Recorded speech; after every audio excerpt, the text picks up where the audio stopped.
جب دعا کرتے وقت تمہاری آنکھوں سے آنسو آنے لگیں تو سمجھ جانا تمہاری دعا بارگاہ الہی میں قبول ہو چکی ہے۔ صبر کی دو صورتیں ہیں، جو ناپسند ہو اسے برداشت کرنا اور جو پسند ہو اس کا انتظار کرنا۔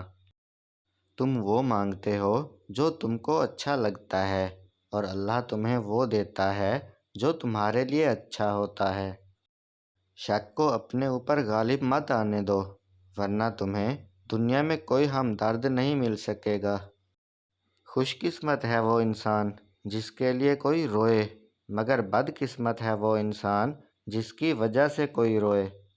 جب رسی سخت ہو جائے تو سمجھ جائیں ٹوٹنے والی ہے، اسی طرح جب حالات سخت ہو جائیں تو سمجھ لیجئے کہ آسانی آنے والی ہے، اور بے شک ہر مشکل کے ساتھ آسانی ہے۔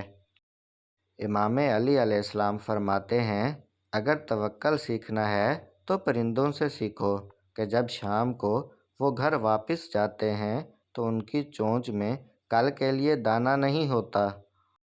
کسی کے منہ سے نکلنے والی بات میں اگر اچھائی کا پہلو نکل سکتا ہو تو اس کے بارے میں بدگمانی نہ کرو۔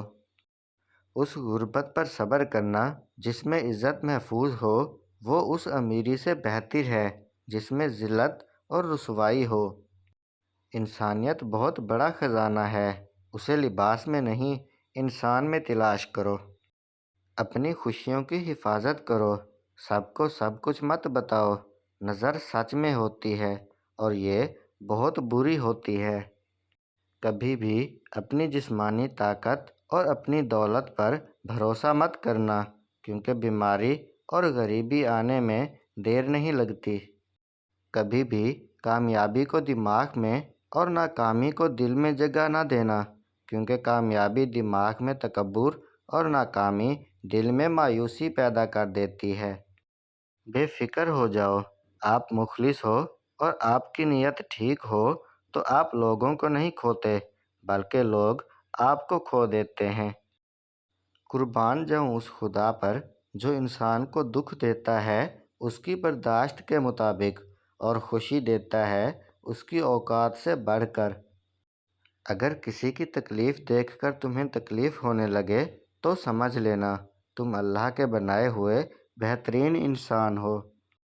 جسم کی چوٹ تو وقت کے ساتھ ٹھیک ہو جاتی ہے، مگر لفظوں اور رویوں کے زخم کبھی نہیں ٹھیک ہوتے۔ کبھی کبھار حق پر ہونے کے باوجود خاموش رہنا پڑتا ہے، اس لیے نہیں کہ ہم ڈرتے ہیں بلکہ اس لیے کہ رشتے بحث سے زیادہ پیارے ہوتے ہیں۔ اللہ ضائع تو کچھ بھی نہیں کرتا، نہ کوئی دعا، نہ نیکی اور نہ کوئی آنسو۔ اس کے ہاں ہر چیز کی قدر ہے، وہ بہترین وقت پر بہترین بدلے سے نوازتا ہے۔ انسان زندگی میں ہارتا ہی تب ہے جب اس کے اپنے ہی منافق نکل آئیں۔ رات کو چاند اکیلا ہی سفر کرتا ہے، دشت و وحشت میں کہاں کوئی ساتھ دیتا ہے۔ کبھی کبھی ہم اس لیے خاموش ہو جاتے ہیں کہ دوسرے انسان کو ہمارا احساس ہو، وہ خود ہم سے بات کرے، لیکن ایسا نہیں ہوتا کیونکہ مان تو ہوتے ہی ٹوٹنے کے لیے ہیں۔ جب اعتبار کسی سے اٹھ جائے تو اگلا بندہ قسم کھائے یا زہر فرق نہیں پڑتا۔ جب قسمت ساتھ نہ دے اور حالات خراب ہوں تو ان کی بھی سننی پڑتی ہے جن کی کوئی اوقات نہیں ہوتی۔